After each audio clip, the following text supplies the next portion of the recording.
Hi, everyone. Hello, everyone. How are you today? Welcome back to Story2Speak. We're so happy you're here with us today. If you're learning English and want to speak more confidently, you're in the right place, seriously.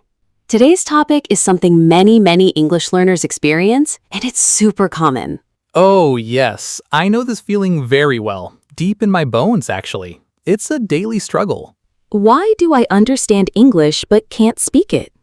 That's exactly my problem, and I'm sure many listeners out there are nodding right now. Don't worry. If you feel the same way, you're definitely not alone in this language learning journey, believe me.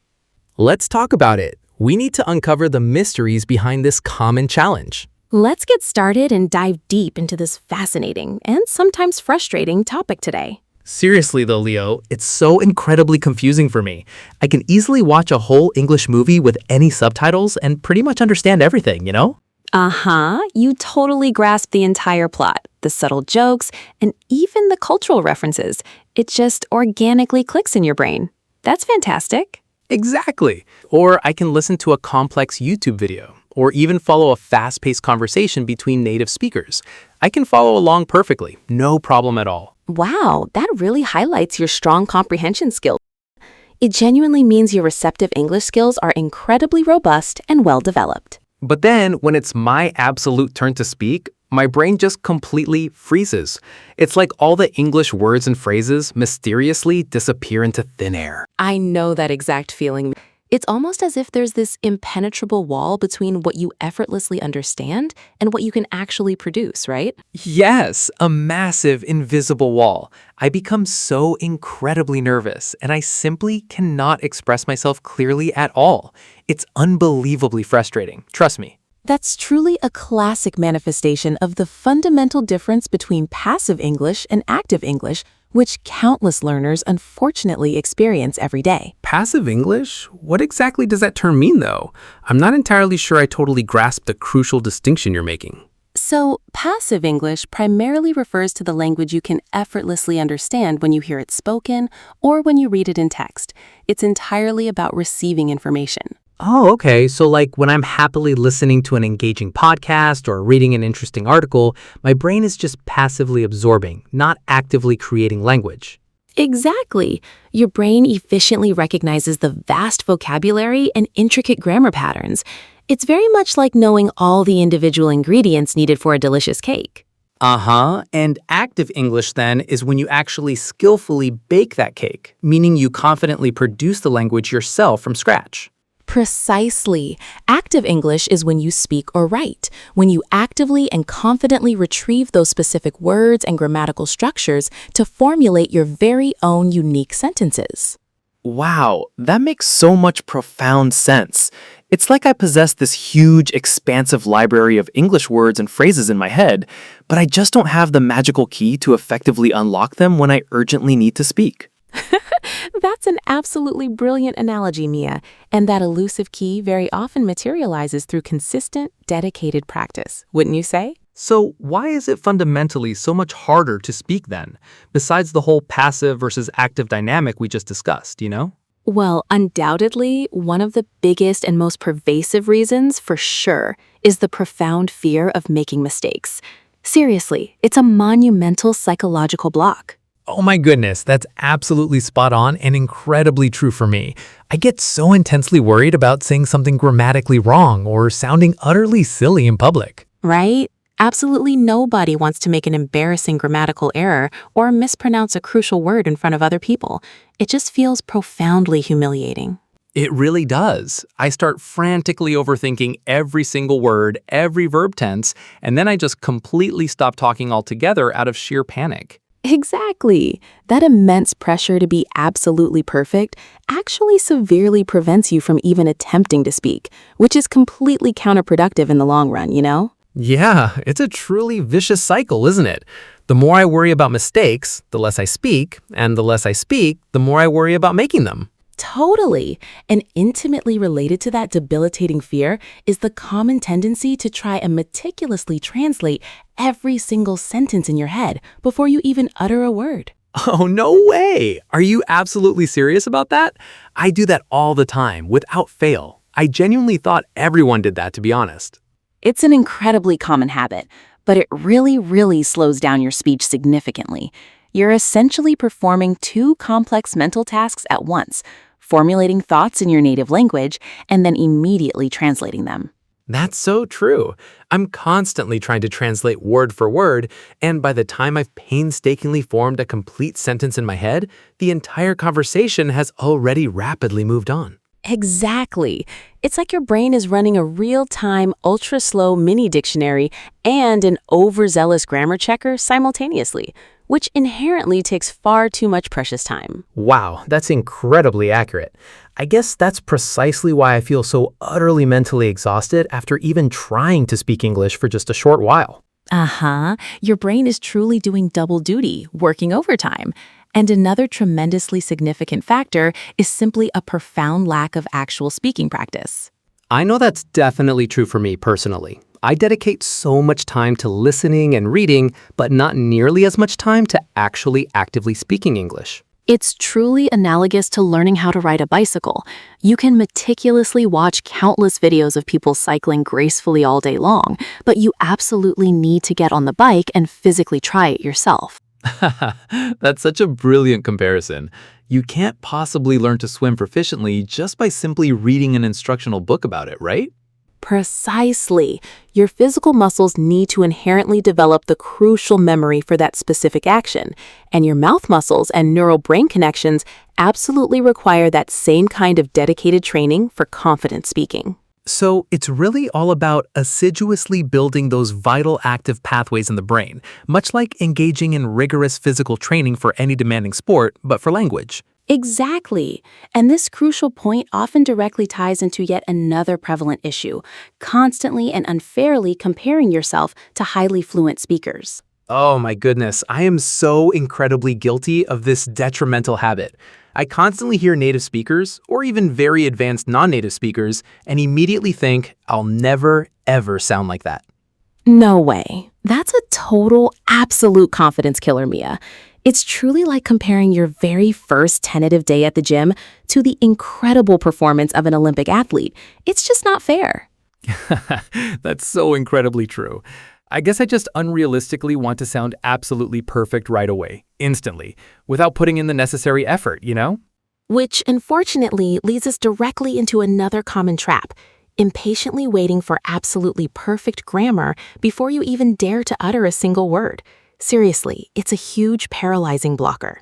Yes, I genuinely feel like if I don't know every single grammar rule perfectly with 100% accuracy, I simply cannot open my mouth to speak. It's terrifying. But profound communication is fundamentally about effectively getting your core message across, not about possessing absolutely flawless academic grammar. Think about that for a moment. That's so true. Even native speakers make occasional mistakes sometimes, or use slang, and they still perfectly understand each other without any issues. Exactly. Focus intently on being understood first and foremost. Absolute perfection can gracefully come much later, after consistent, dedicated practice over time. So what's the ultimate secret then, Leo? How do we actually effectively start making that crucial shift from merely understanding to confidently and fluently speaking? The absolute most paramount thing is to actively speak every single day, even if it's just for a mere few minutes initially. Absolute consistency is undeniably the key. Every single day? Seriously? That honestly sounds a little bit intimidating and overwhelming though. What if I genuinely don't have anyone readily available to speak English with? You absolutely don't always need a specific speaking partner, Mia. A fantastic practical tip is to simply speak to yourself every single day. Try narrating your everyday actions. Speak to myself? Like, now I am happily making a delicious cup of coffee. Or I am slowly walking to the kitchen to grab a snack. Exactly. Vividly describe what you're doing, what you're seeing around you, what you're actively thinking. It initially feels a bit silly, but it works absolute wonders, believe me. Wow, that's actually a surprisingly simple yet incredibly practical tip. I could definitely easily try that in the quiet mornings when I'm getting ready. And crucially, it forces your brain to actively think in English instead of instinctively translating from your native tongue, which effectively breaks that detrimental habit. That's so true. No available time to translate if I'm just spontaneously narrating my own thoughts and actions. I really, really like that insightful idea.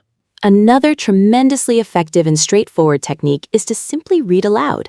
Pick an interesting article, a captivating book, honestly anything, and just read it out loud. Oh, really? Just merely reading aloud? How does that specific activity help with building actual speaking confidence? Beyond just pronunciation. It physically trains your mouth muscles and truly helps you become accustomed to the natural rhythm and correct intonation of spoken English. It also significantly helps with improving pronunciation. That absolutely makes sense. It's like practicing the physical act of speaking, vocalizing, without the added immediate pressure of forming all your own original sentences yet. Exactly. And taking it a crucial step further, you can confidently record your own voice. It might sound a bit awkward initially, but it's super, super helpful for self-correction. Record my voice? Oh my goodness.